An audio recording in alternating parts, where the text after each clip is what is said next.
So I'm not really big on talking about myself, but I will start out by saying a few words about my path. Aš nelabai mėgstu pasakoti daug apie save, bet šiek tiek papasakosiu apie savo praeitį. So I began consciously working on myself, being on, I guess what you call a conscious soul path or spiritual path in the mid-1970s. Apie 70-uosius aš pradėjau savo sąmoningą darbą su savimi kelią, ar sąmoningą darbą su sielos augimu kelią. I was raised in a rather scientific environment, and so I didn't have any of the church programming growing up. Aš augau gana mokslininkų aplinkoje, tad neturėjau bažnytinio ugdymo. But I started having spiritual experiences in the mid-1970s, which got me going on my path. Aš patyriau tam tikrų dvasinių patirčių, potyrių, ir kurie mane paskatino eiti į šį kelią. And it became evident to me that we are far more powerful and creative than we realize. Ir aš suvokiau, kad mes esame daug galingesni ir kūrybingesni, negu mes suvokiame. And so my path has involved helping people realize that they are powerful, creative, spiritual beings. Ir mano kelias nuo šiol yra padėti žmonėms suvokti, kad jie yra galingos, kūrybingos dvasinės būtybės. And of course, meditation, breathing yoga, various disciplines, including Silva method. Ir taip, žinoma, meditacija, kvėpavimas, joga ir kitos praktikos, Silva metodas. And then in the late 1980s, I started communicating with spirit guides. Ir tada vėlyvaisiais 80-aisiais aš pradėjau bendrauti su savo dvasiniais vedliais. And they've helped me write 7 books, 2 of which you have here in Lithuania. Jie man padėjo parašyti 7 knygas, 2 iš jų jūs turite išverstas į lietuvių kalbą. And I'm going to talk just a little bit about what's in these books. Ir dabar papasakosiu apie šias knygas. So you can decide if you're ready to dive in. Kad galėtumėt nuspręsti, ar esat pasiruošę nerti gilyn. So the mystery of time is, I consider it just a little scratching of the surface. Tai laiko paslaptis knyga, aš skaitau, kad tai yra tik mažytis paviršiaus prakrapštimas. There are some scientists who have said that time, not just space, but time is also multidimensional.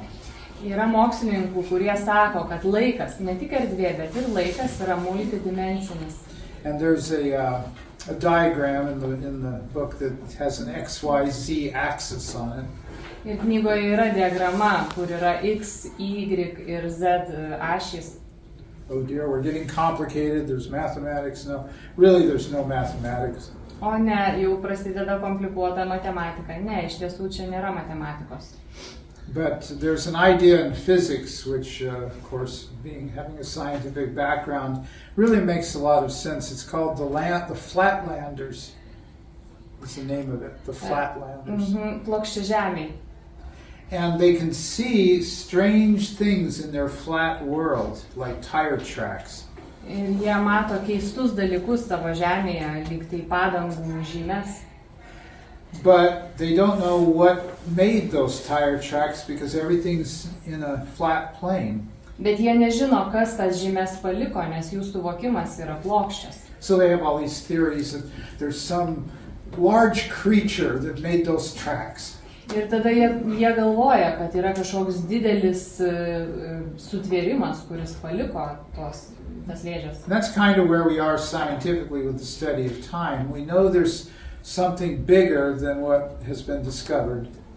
Tai šitas pavyzdys parodo, kiek mes suvokiame laiką. Mes tik tai suvokiame, kad tai yra kažkas daug didesnio, negu mes šiuo metu žinom. And then, of course, there's also soul integration. Ir taip pat yra sielos integracijos knyga.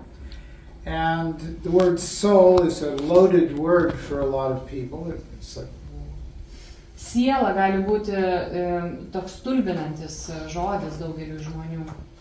You know, it's usually strictly in the religious context. Arba dažniausiai tai yra labai griežtai religinėme kontekste suvokiama. So what I've done is I've come up with a 12-dimensional model of the universe. Taigi aš sukūriau tokį 12 dimensijų visatos modelį. We live in a base 12 universe. It's all based on the number 12. Mes gyvename visatoje, kur skaičius 12 daug kur sutinkamas. And if you'll read in the second part of the book about oversouls and souls. Ir jeigu antroje knygos dalies skaitysite apie viršsieles ir sielas. And how our soul was created out of an oversoul, and there's 12 of us for each oversoul. Taigi mūsų kiekviena siela buvo sukurta viršsielės ir kiekvieno iš mūsų yra 12, kurių buvo sukurta kiekvienos viršsielės. Then we have what's called a monad, which is that we have 12 oversouls that come out of the monad. Ir tada yra monada, kuri turi iš savęs išeinančių 12 viršsielių. And this process actually starts at level 12 and works its way down to level 7, which is the soul. Ir šitas procesas prasideda 12 lygyje ir taip einant žemyn iki 7 lygmens, kuriame jau atsiranda siela. And I realize it already sounds complicated with 12s and 7s. Ir suprantu, kad jau skamba sudėtingai, visi 12, 7. You don't have to know all of the details in order to have an experience of your higher levels. Ir jums nebūtina žinoti visų detalių tam, kad galėtumėte patirti savo aukštesniuosius lygmenis. And that's really the most important part of my work, is to help people have an experience of these things that we're talking about. Ir pagrindinė mano darbo dalis yra padėti žmonėms patirti praktiškai tai, ką mes darome. So I do various workshops and seminars throughout the year in different countries. Taigi aš metų eigoje darau seminarų ir kursų įvairiose šalise. What I'm doing here is the first 2 levels of timeline healing. Ir Lietuvoje mes darysime pirmus 2 lygius gydymo laiko juostoje. Timeline healing was given to me by my spirit guides I would say around 2007, 2008, somewhere in there. 2007 ar 2008 dvasiniai vedliai man perdavė gydymą laiko juostoje. It just kind of naturally evolved, and then by 2010 I was doing an actual training. Jis kaip ir natūraliai išsivystė, o paskui 2010 jau vedžiau mokymus. But it didn't really start to get popular till around 2014, 2015. Bet 2014-2015 jis jau tikrai išpopuliarėjo. And now we've trained thousands of people around the world in the technique of timeline healing. Ir šiuo metu pasaulyje jau tūkstančius žmonių esame išmokę daryti gydymą laiko juostoje. If you are signed up for timeline healing, I strongly recommend getting the Mystery of Time book. Jeigu esate užsirašę į mokymus, labai rekomenduoju įsigyti ir knygą. There's only so much I can do in 16-hour training. Nes 16 valandų mokymai tai tik tam tikrą dalį visko gali aprėpti. And the book has a lot of background information that's very useful in understanding timeline healing. O knygoje yra daug bazinės informacijos, ką svarbu žinoti, kad suprasti šią gydymo metodiką. Based on the reports of hundreds of people who've been through timeline healing, it appears to be far more powerful than traditional psychotherapy. Ir jau dabar galime remtis šimtais žmonių, kurie patyrė šį gydymą, ir galiu teigti, kad jisai yra daug efektyvesnis negu psichoterapija. It is a form of therapy where you go back in time. You actually travel back in time and visit aspects of yourself that were traumatized or negatively programmed in the past. Tai tam tikra terapijos forma, kai mes keliaujame į praeitį, į trauminės patirtis, kurias patyrė jūsų praeities savastis. Some of you have heard of jumping timelines. There's some teachers out there that talk about how to jump timelines. Galbūt esate girdėję, kai kurie mokytojai pasakoja apie peršokinėjimą iš vienos laiko juostos į kitą. And that's essentially what you do in timeline healing, is you create new timelines, or you move in what I call an infinite tapestry of time and space, and you move to different places on the tapestry. Ir praktiškai tai ir vyksta gydymo laiko juostoje metu, jūs sukūrėte naują laiko juostą ir ją peršokate. Iš esmės yra visas audinys laiko ir erdvės ir tiesiog mes jame judame. So we published these two books first in Lithuania because they're really the most powerful material. The soul integration means you're bringing the pieces of your soul together into a cohesive whole, or what is commonly called coherence now. Taigi šios dvi knygos yra iš tiesų pačios esmingiausios sielos integracija, ką jinai daro, kad mes susigrąžiname sielos fragmentus į vientisą sielą. And one of the ways you do that is through timeline healing. Ir vienas iš būdų, kaip tai galima padaryti, yra gydymo Well, how do I integrate the soul? Pavyzdžiui, žmonės klausia, tai kaip man integruoti sielą? And see, we become fragmented through trauma, through negative programming. Matot, per traumas, per negatyvų programavimą mūsų siela fragmentuojasi. A simple example, most of us got the programming that we're poor, helpless little human beings on a hostile planet. Pavyzdžiui, daugelis iš mūsų turi tokį programavimą, kad mes esame vargšai maži žmogeliukai žiaurioje planetoje. You don't believe it's a hostile planet? Just turn on the evening news. Netikite, kad šita planeta yra žiauri, tik įsijunkit žinias. There's a saying, and I don't know how well this is going to translate, but there's a saying in the West, if it bleeds, it leads. Vakaruose yra toks posakis, jeigu tai kraujuoja, tai veda. In other words, the gory stuff gets top billing on the news. There's a car accident today, there was a flood, there was a fire, there was a bomb. Visi tie baisieji įvykiai iš tiesų gauna viršutinį didį ekrano srautą. And so we're programmed to live in fear. Taigi mes buvome užprogramuoti gyventi baimėje. There was an epidemic a few years ago, which I called fearitis. Prieš keletą metų buvo epidemija, kurią aš vadinu baimitas. Where a variation on the flu, which probably was tampered with in a laboratory. Tai mes kalbame apie virusą, kuris greičiausiai netgi buvo sukurtas laboratorijoje. It went through the population, very highly contagious. Labai stipriai užkrečiamas ir išplito visoje populiacijoje. But it was, I'm so afraid I'm going to get this thing. Bet baimė buvo kas valdė. And of course, everybody on the TVs, they got a little ticker down below that shows how many cases there were this week, Ir žmonės tiesiog žiūrėdavo televiziją ir skaito apatinį juostelį, kuri bėga, kiek šiandien naujų susirgymo atvejų. And you have to put a useless piece of cloth over your face and everything else. Ir tada tą bereikšmį rankšluostėlį ant veido užsidėti reikėjo ir vaikščioti. So anyway, we're not going to go into all that. Į tai neįsime šiandien. My heart goes out to those who did suffer from that. Ir žinoma, aš tikrai atjaučiu tos, kurie tikrai kentėjo nuo tos ligos. But the biggest problem was the fear. Bet didžiausia problema buvo baimė. There's natural remedies and lifestyle changes people can make to not get sick.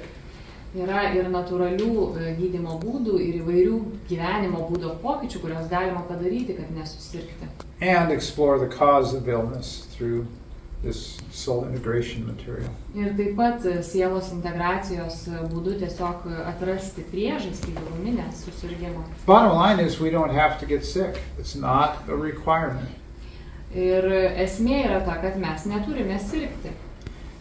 Pain is almost impossible to avoid, whether it's a scrape on the knee or whatever. Skausmo beveik neįmanoma išvengti, gal nusibrozdinus kelią ar panašiai. So we accept, pain is part of this world, we'll accept that. Skausmas yra šio pasaulio dalis, mes tai priimsime. But we don't have to start, the bodies don't have to start wearing out and growing old and malfunctioning constantly as we get older. It's not absolutely necessary. Bet kūnas neturi susidėvėti ir senti einant su amžiumi, tai nėra būtina.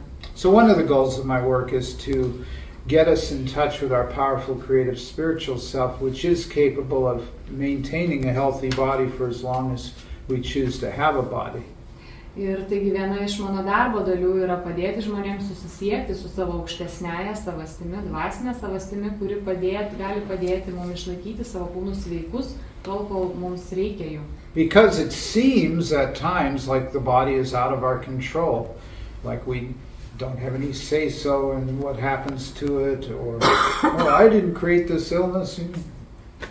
Kartais mums atrodo, kad mes nekontroliuojame savo kūno, kad mes negalime nuspręsti, kas vyksta su juo ir galvojam, kad nežinom, dėl ko susirgom. And if we have a deep subconscious belief that we have to get dysfunctional as we get older and body parts start failing. O taip pat, jeigu turime gilų įsitikinimą, kad kūnas turi pradėti sirgti ir nebefunkcionuoti, kai senstame. Beliefs are very powerful, and that's a very strong belief on planet Earth, that our bodies have to fail and start, disintegrating while we're still alive. Įsitikinimai iš tiesų yra labai galingi ir tai yra vienas iš galingiausių įsitikinimų mūsų žemėje, kad kūnai einant su amžium turi pradėti senti ir irti ir gesti. We don't have a Lithuanian version of my latest book, The Secrets of Unlimited Energy.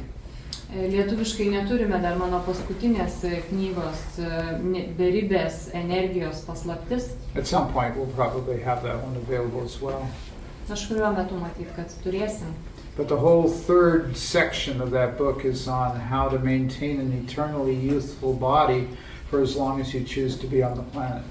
Ir kaip tik tos knygos trečia visa dalis skirta tam, kaip išlaikyti sveiką ir jaunatvišką kūną tol, kol jūs pasirinkate būti žemėje. Now, I'm not saying it's easy to overcome the belief that our bodies have to fail as we get older.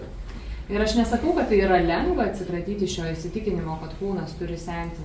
So we probably all have some of that belief residing somewhere in the layers of our subconscious, even if we do yoga and meditation, eat right. Ir net jeigu mes teisingai maitinamės, darom jogą ir meditaciją, vis tiek kažkuriame sluoksnyje pasąmonės vis tiek turime tą įsitikinimą pasislėpus. So one of the benefits of the seminars and workshops that I offer is that you get to examine and heal these core negative beliefs. Taigi vienas iš būdų, ką mes darome per šios metodus, tai yra mes ištiriame ir gydome tuos negatyvius įsitikinimus. And I identified several of the core negative beliefs in my very first book, which is translated in various ways, but the original title is Life on the Cutting Edge. Ir viena iš mano pirmųjų knygų, Gyvenimas ant peilio ašmenų. Sorry, I missed the first part. Life on the Cutting Edge. Yes. Yeah. In Russia, it translates as Frontiers of Consciousness. Rusiškai jinai yra išversta kaip sąmonės pirmumas. If you end up publishing it here at some point, it'll be interesting to see what the title translates to. Jeigu kada nors išversit, bus įdomu pamatyti, kaip tas pavadinimas bus išverstas, nes kiekviena kalba kaip nors kitaip. Because cutting edge sounds like a barber's term or something, hair cutting. Cutting edge tai kaip kirpimas, tai skamba truputėlį kaip... In fact, I've seen more than one hair salon where the name of it was The Cutting Edge. Ir aš tiesą sakant, mačiau vieną plaukų saloną tokiu pavadinimu kaip mano knyga. So in that book I identify core negative beliefs. Taigi toj knygoje aš identifikuoju esminius negatyvius įsitikinimus. The most popular core negative belief in the world is I'm not good enough. Ir vienas iš pats populiariausias pasaulyje negatyvus įsitikinimas yra, kad aš esu nepakankamas. Even if you don't have that belief, guaranteed you know somebody who does. Ir net jeigu jūs neturite šio įsitikinimo, greičiausiai pažįstate ką nors, kas turi.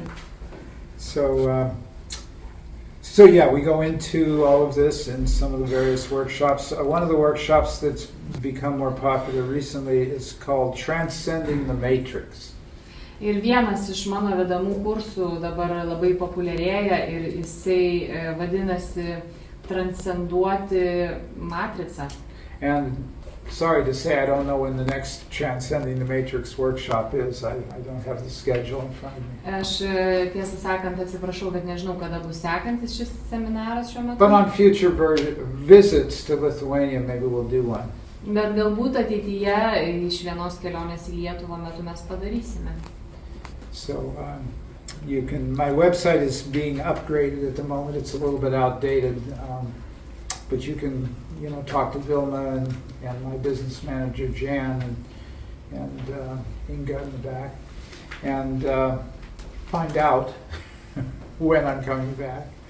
Taigi, bet jeigu jums bus įdomu, mano svetainė šiuo metu yra šiek tiek atnaujinama, tai bet galite pakalbėti su Vilma ar Inga vėle ir tiesiog. Also related to that workshop is one called How to Achieve Neutrality. Dar taip pat vienas yra momentas susijęs su tais kursais, kaip pasiekti neutralumą. We live in a very polarized world. People are either for or against things. Mūsų pasaulis labai poliškas, mes arba prieš, arba už kažką.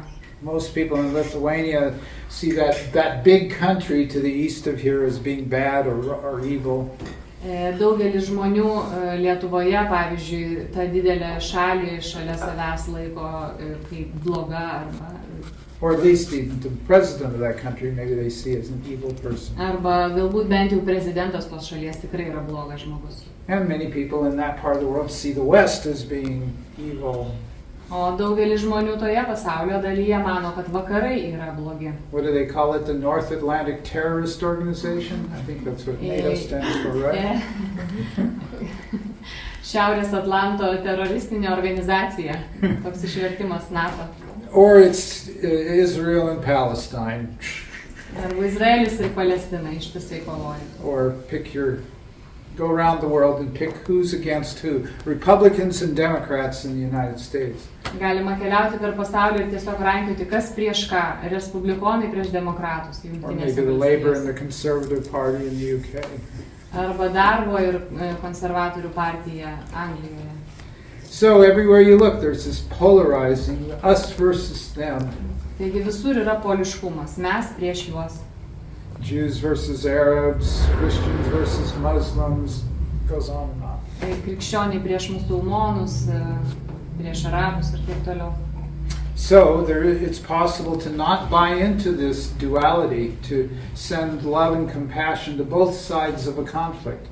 Bet yra įmanoma nepasiduoti šiam dualumui ir siųsti meilę ir supratimą į abidvi konflikto puses. I have Ukrainian clients and Russian clients. Aš turiu ir ukrainiečių klientų, ir rusų klientų. We're all made out of the same mold, I guess you could say. Mes visi įdirbti iš to paties molio. But we're programmed to have enemies. Bet mes esame užprogramuoti turėti priešų. And then when our so-called enemies attack, then we got to attack back, and it just escalates. Ir kaip tie vadinamieji mūsų priešai mūsų užpuola, mes privalome pulti atgal ir taip tai vystosi. So that's called How to Achieve Neutrality, which doesn't mean you don't care about what's going on in the world. It doesn't mean that at all. Ir tai vadinasi, kaip pasiekti neutralumą. Ir tai nereiškia, kad jums nerūpi, kas vyksta pasaulyje. Visiškai ne. It just means you're detached and caring at the same time. Compassionate detachment, as the Buddha would say. Tai reiškia, kad jūs esate atsisiejęs ir atjaučiantis. Tai kaip atjautus atsitraukimas, jeigu pasakytų Buda. You feel deeply for the suffering in the world. You feel it. You can feel the suffering. Jūs atjaučiate tuos, kurie kenčia, jūs jaučiate jų skausmą. And you're caring deeply about those who are suffering. Ir jums rūpi tie žmonės, kurie kenčia. But who you are is beyond the suffering. Bet tai, kas jūs esate, yra virš kančios. So you're not identified with the suffering. Oh, that's who I am. No, that's not who you are. Jūs nesitapatinate su tuo, kuris patiria kančią. Ne, tai nesate jūs. So if you are this vast creative spiritual being and there's suffering taking place on earth, you now have the ability to do something about it. Ir jeigu jūs esate šitą milžinišką dvasinę būtybę ir jūs matote kančią iš tos būtybės pozicijos, jūs jau galite kažką padaryti. Jesus would say, be in the world, but not of the world. Jėzus sako, būkite pasaulyje, bet nebūkite iš šio pasaulio. So That's another one of the workshops. Taigi tai dar vienas kursas, kurį vedu. I think it's time for questions and answers. Klausimų ir atsakymų laikas.